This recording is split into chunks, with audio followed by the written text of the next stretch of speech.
रात का अंधेरा घना था और हवाओं की सिसकियां जैसे किसी अनकही दास्तान को बयां कर रही थी। गांव के बाहर स्थित वह पुराना हवेली, जिसके बारे में कहा जाता था कि वहां आत्माओं का वास है, आज भी वैसा ही सुनसान और भयानक था।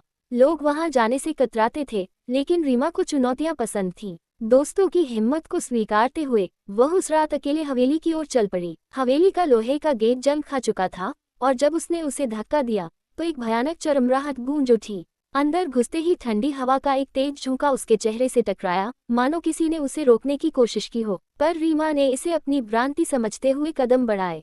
हवेली के अंदर धूल की मोटी परत जमी थी और हर कोने में मकड़ी के जाले लटक रहे थे। सीढ़ियां टूटने के कगार पर थीं, लेकिन उसकी जिज्ञासा उसे ऊपर की ओर खींच रही थी। जैसे ही वह ऊपर पहुंचे, उसे एक धीमी सिसकी सुनाई दी। आवाज इतनी दर्द भरी थी कि रीमा के रोंगटे खड़े हो गए।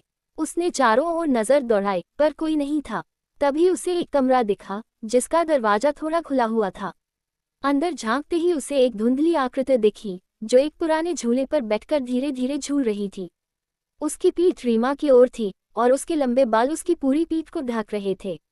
रीमा ने साहस बटोरकर पूछा, कौन हो तुम? आकृति ने धीरे धीरे झूले को रोकते हुए सिर घुमाया। उसकी आंखें गहरी काली थीं, जिनमें एक अजीब सी चमक थी। उसका चेहरा झुलसा हुआ और विकृत था, मानो उसने भयंकर दर्द सहा हो।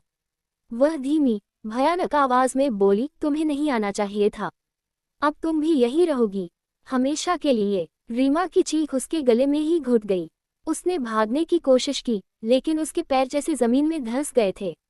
आकृति उठकर उसकी ओर बढ़ने लगी, उसके कदमों की आवाज सीलन भरी जमीन पर गूंज रही थी। जैसे ही वह रीमा के करीब आई, हवेली की सारी खिड़कियां जोर से बजने लगीं। वह आकृति अब बिल्कुल सामने थी। उसकी सांसें रीमा के चेहरे पर महसूस हो रही थी, ठंडी और बर्फ जैसी। रीमा ने पूरी ताकत से चीखने की कोशिश की, लेकिन आवाज नहीं निकली। अचानक दरवाजा जोर से बंद हुआ और हर चीज शांत हो गई। अगली सुबह गांव वालों को हवेली के सामने रीमा का मोबाइल और उसकी चूड़ियां मिली, लेकिन वह खुद गायब थी।